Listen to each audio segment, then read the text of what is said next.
And of course, that means it's time for the daily closing bell report. I'm Rick Unger filling in for Steve Malzberg, who's got the day off. He'll be back in the chair tomorrow. And now we get to go to one of our favorite guests, Jeff Yastine, the editor of Newsmax Financials Intelligence Report, the newsletter that we put out here at Newsmax. And we get to find out everything that happened in the market today. Jeff, welcome as always. Thanks, Rick. Yeah, it was a big push and pull today with the markets. The Dow finished down 85 points. We had the NASDAQ. Let me look at my notes here. The NASDAQ actually finished up 19 points, and the S&P 500 down 3 points. So, like I said, a lot of pushing and pulling going on out there today. With the Dow, it was down 85 points, and that's really because we saw DuPont and I think Travelers and GE down. There's some earnings reports coming out, what have you. Altogether, I'd say it's really the averages finished pretty much flat in terms of the overall impact here for the broader market. So, Jeff, because we all look to you to tell us whether we should be buying or selling and hold you responsible for the results. What does this tell us? I mean, when you get into this push-pull situation, is this a good sign going forward into the market? Is this a warning? Where are we at with this? You know, what I'm about to say makes me sound like a chart guy, which I'm really not. But, you know, to me, the longer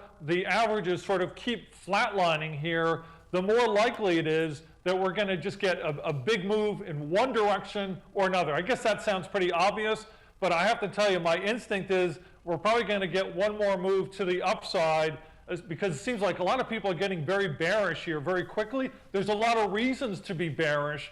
But, you know, if too many people lean to one side of the boat, the opposite happens. Yeah. And I just can't help but think that may happen, especially going into the summertime where trading volumes are lower and it's easier for the market to levitate, basically. Well, one of those people getting a bit bearish is fund manager Mark Mobius, a name that most of us know. He's kind of saying that the corporate earnings that are going to come next will be somewhat disappointing, if not worse, and that might be a harbinger that the party's over for a while.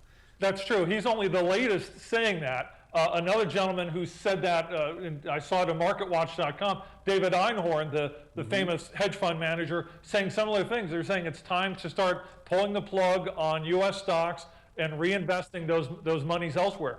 Well, see, that's always an interesting comment, because you're not really saying that the market's going to be bad. What you're really saying is it might be time to shift away from U.S.-based stocks to international stocks, but then that confuses a bit, because every day we pick up the newspaper and what we hear is that Europe is suffering through a pretty difficult time. Yeah, it's counterintuitive. It's like usually when things are really bad and before, you know, the media types, of which I used to be one, start reporting the better stuff, usually the good time to get in is at the bottom before the headlines actually reflect that. And that's definitely what we're seeing in Europe, and in China's another place that has just gone crazy the last handful of days. But overall, the headlines are still bad there. Still a lot of stimulus efforts that are going on and continue to be talked about. And meanwhile, the U.S. market has its own momentum. But Mobius and the rest are saying, look, the value is elsewhere because the U.S. market is fully valued, or some would say overvalued. So in the short time we have left, I want to switch gears a bit. It looks like we're about to enter into a weird period in the drug market where we could see prices of drugs skyrocket even more. Well, what's happening is there's a lot of consolidation going on in the generic drug business. We've got Mylan Labs, an Irish-based generic maker, Perrigo, and a third one, his name I can't remember at the moment. But you've got consolidation because the branded drug business just isn't growing the way it was some years ago. So I'm not going to call you Jazz, because that's the way I introduced you in the last segment. Jeff Yastine, editor of Newsmax's Financial Intelligence Report. Always good to have you. If you want to find out more on the financial news of the day, you can do that by going to Newsmax.com and clicking the finance page at the very top of the page. Coming up next, Steve's favorite, it's time for Gimme 5.